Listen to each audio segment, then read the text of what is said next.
In the last class, we have learned something about electronic configuration. We learned about different types, right? For example, we have learned about the atomic structure. Before that, we have learned about the Rutherford experiment. Before that, we have learned about J.J. Thomson. So, if I just go a few class back and if I take a 5 minutes review, then what we have learned, J.J. Thomson, what he has told? He told that your atom looks like a pudding, right? So all the negative charges are the cherries, and the base of the cake is your protons, positive. So, and he told that the positive and negative is always equal. He decided that. And then came Rutherford. Rutherford did a gold foil experiment by scattering alpha rays, and he picked up few points like no, all the positive charge and negative charge are not randomly distributed in an atom, but there is a heavy mass in the center of the atom that is called as nucleus, and all the electrons are revolving around the nucleus. Fine, very nice. Now that was questioned that if anybody who is rotating around any charged particle, it must lose energy, right? And if the electrons are revolving around the nucleus, it must lose energy. If the electrons are losing energy, that means what? That means what? It'll come and it'll collide with the nucleus. Am I correct? So if it is colliding with the nucleus, then atoms are going to burst. So how come atoms doesn't burst? We all are made up of atom, it doesn't burst. Then came Bose. Bose told that no. Rutherford was correct. But electrons move in a orbit in a specific energy. The energy neither changes, it doesn't absorb nor emit radiation. The energy of the electrons are fixed in fixed orbit. He named that as KLMN. Now, energy of K shell is less than energy of L shell, then M shell and N shell. And what did Bohr say is the maximum number of electrons that can be present in K shell, L shell, M shell is with a formula called as 2n square. N is the orbit. So for K is 1, L is 2, M is 3, N is 4. So the number of electrons in K shell is 2, L shell is 8, M shell is 18 and N shell is 32. Okay, and then he did the electronic configuration. 28281, first the K shell will fill because it is having less energy, then L, M and N. So till electronic configuration we have read. Today I am starting up with valency. Now what actually is valency? Okay, valency, normally we say it is the combining capacity of an element. What actually do I mean by combining? Combining means making molecules. Now your question might be, why your element want to make molecules? Now I'll give you an example. For example, if you drink water, do you drink one hydrogen, then another hydrogen, then one oxygen, and which goes inside your belly and some reactions happen, you just shake your body and water is formed? No. We drink water, isn't it? Water, the formula of water is H2O. Two hydrogen combines with one oxygen to form water. Am I talking about a single molecule? Almost all molecules are made up of elements which combine. There are many elements combined to form different types of molecules and compounds, right? So, the combining capacity of an element to form a molecule is called as valency. Okay, now if H2O, two hydrogen can combine with oxygen, two oxygen can combine with carbon, it doesn't mean that neon also will combine with oxygen.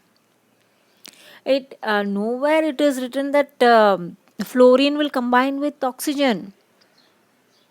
Okay, fluorine combines with oxygen in rare cases that you'll be learning in the higher classes. But it is not stable. It is not a stable compound like water. So plus metals and non-metals combine. Okay. Now, in the next class, in class 10, you'll be learning what are metals, what are non-metals, how do they combine. But just remember, valency is the combining capacity of element.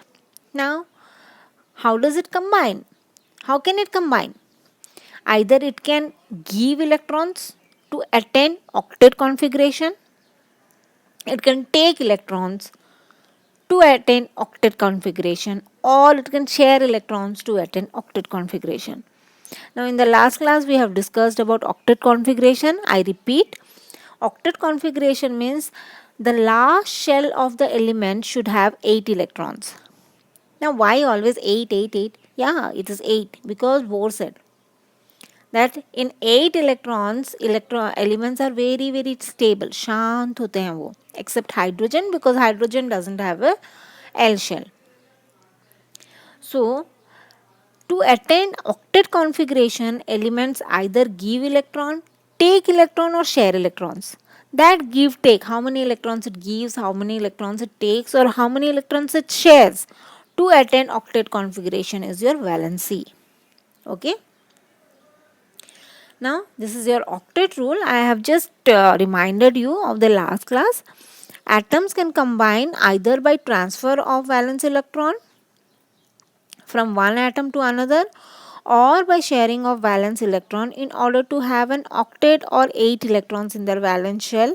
This is known as octet rule.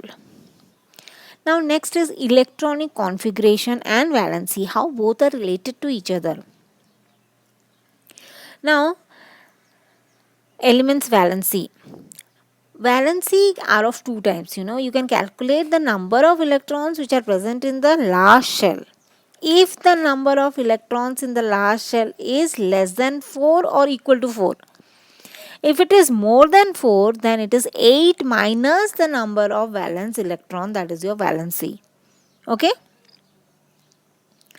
So, if I talk about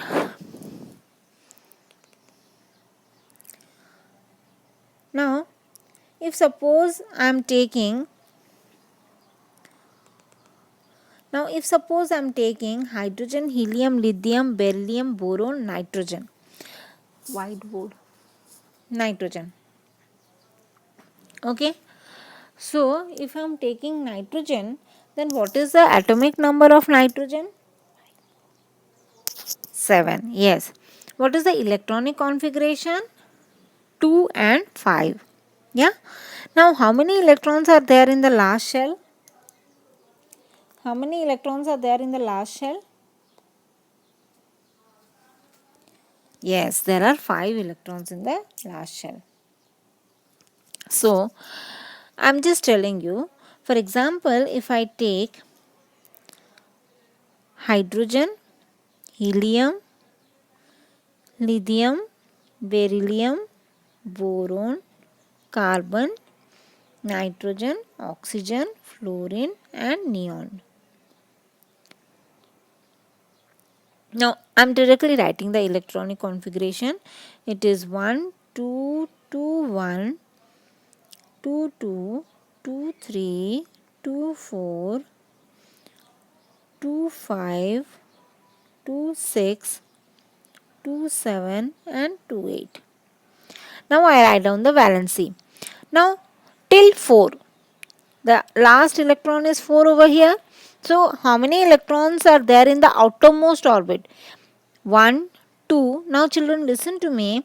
This is your inner shell. This is your inner shell. We are not going to consider this in calculation of valency. So, how many electrons are present in the outermost shell? If the outermost shell electrons is less than 4 or equal to 4, then the valency is the number of electrons that is present in the outermost shell. So, it is 1, 2, 3 and 4 over here. But if the number of electrons in the outermost shell is more than 4, then the formula becomes 8 minus number of electrons which are present in the outermost shell, that is 5, which is equal to 3. Okay. Similarly, 8 minus 6, which is equal to 2.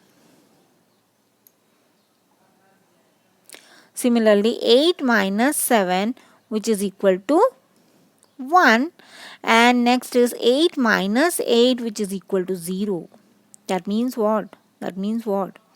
Our neon has a valency of 0. It has 0 combining capacity. It's an inert gas.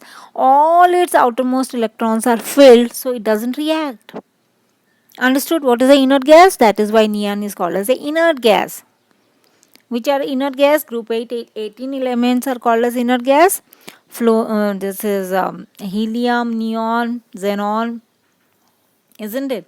So these all are noble gases. They do not react. Why? Because their valency is 0. Valency is 0 means combining capacity is 0. Understood?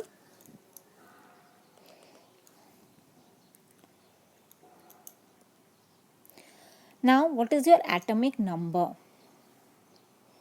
What actually is atomic number? I would say atomic number is the number of protons present in an atom. Okay?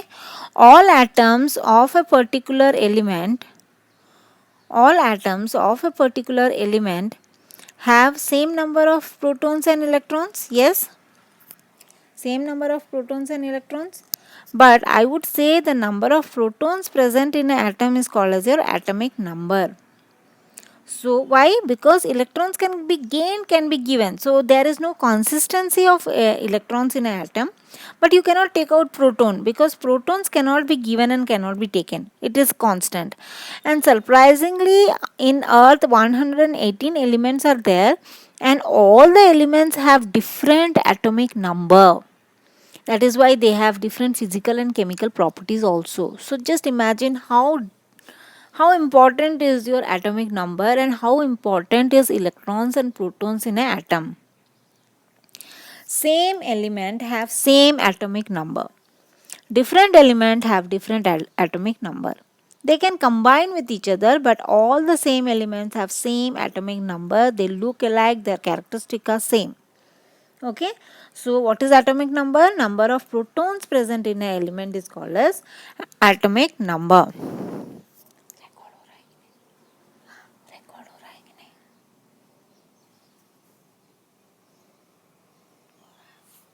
Okay, now mass number, also called as atomic weight or mass. What is mass? What is mass, children? What is your mass? What is my mass? What is the mass of pen? How what is the weight of that substance? How heavy it is? That is called as a mass. So what is the mass of an atom? That is mass number. Now, what did Bohr say? Bohr said that all the protons or a heavy substance is present in the nucleus, and mass of that heavy substance is your actually atomic mass. Okay? So the formula becomes atomic mass is equal to number of protons plus number of neutrons. What are the substances which are present in nucleus? Protons plus neutrons. So protons plus neutrons is actually your atomic mass. Because the mass of electron is highly negligible and it is spread out throughout the atom in a big area, so their influence towards the atomic mass is very less.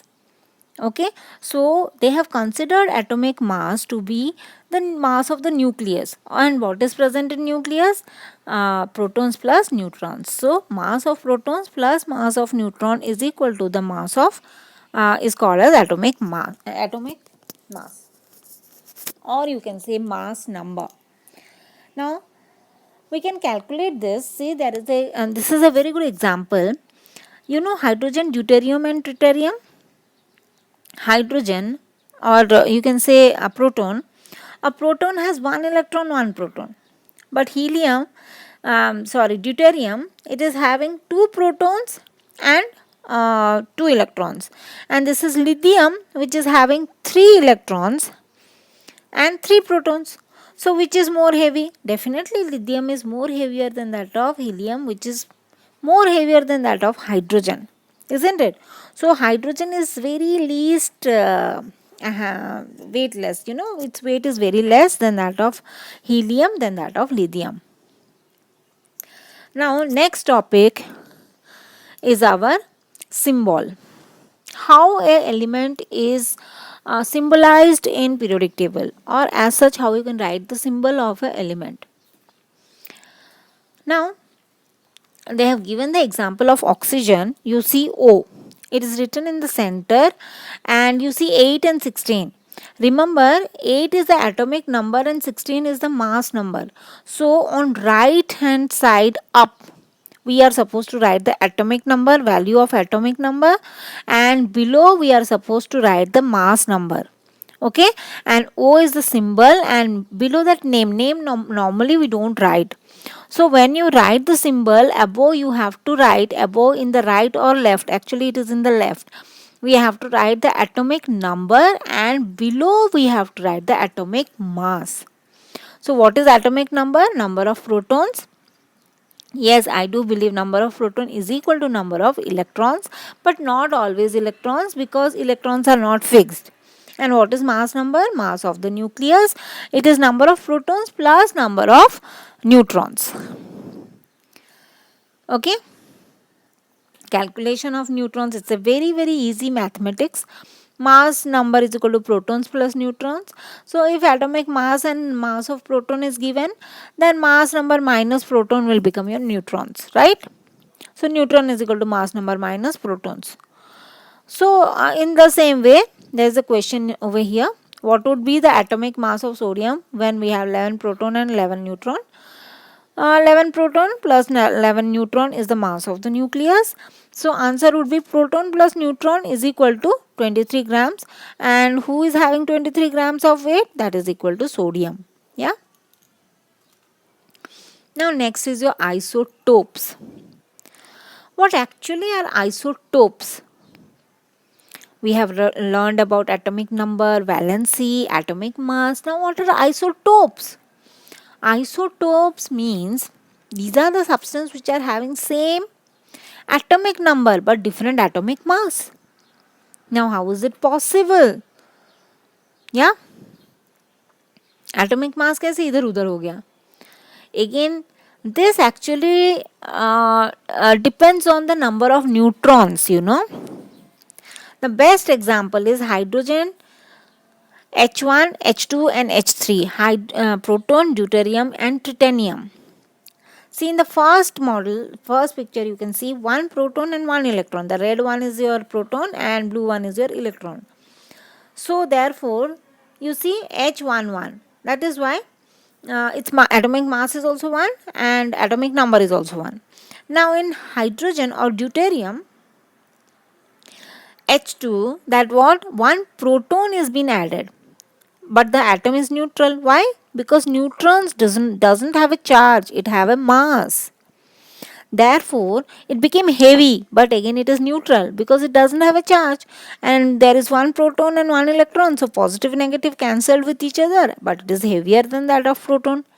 In the third case, you see, similarly, it is a neutral atom, but two more electrons or neutrons are joined to the nucleus. So, the nucleus became a little bit more heavier than that of deuterium and protons. So, which is the heavier one? Deuterium, then deuterium, and then proton. So, in this, this is a question in which we have given a table ABCD, and we are being asked to write the atomic number, mass, and we are supposed to tell which is isotope. Now what is atomic number? Number of protons. So you can write down the atomic number of A is 19, B is 17, C is 17, D is 18. Atomic mass, you have to add protons plus neutrons. So simple addition it is. Write down what is protons plus neutrons. So you will get the atomic mass. Okay. Now how do you know that which is the isotope? Now see, these out of these elements whose atomic mass is same is the isotope. They are given, they are the particles of same atom. So if you see 19 plus 21 is 40, 17 plus 18 is 35, 17 plus 20 is 37 and 18 plus 22 is 40. So A and D both are isotopes because they have same atomic mass. Okay? Yeah.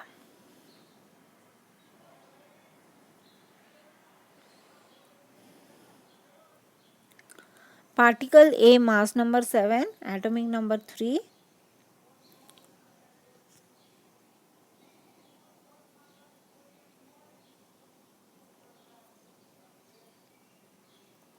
No, children, it is B and C because B and C have same atomic number but different atomic mass. See, number of protons is same, number of protons are same. So that means what? They are having same atomic number but they have different atomic mass. Therefore, B and C are isotopes. Okay. Now, what are isobars? Isobars means these are the substance which are of different elements but same atomic mass. For example, two children which are 50 kg, both are of same weight, but they are both two different children. To different element with same atomic mass is called as isobars. What are isotopes? Isotopes means same atomic number but different mass number are called as isotopes. Twins, one is Patlu and one is Motu, is isotope. But two different brothers, one elder brother and younger brother, okay, but they are of same weight. Elder brother is also 50 kg and younger brother is also 50 kg, but they are two different individual, is isobars. Okay, so example is calcium and argon, both are having atomic mass of 40 but the atomic number of calcium is 20 and argon it is 18. Okay, so that's all for the class today. Thank you very much. Thanks.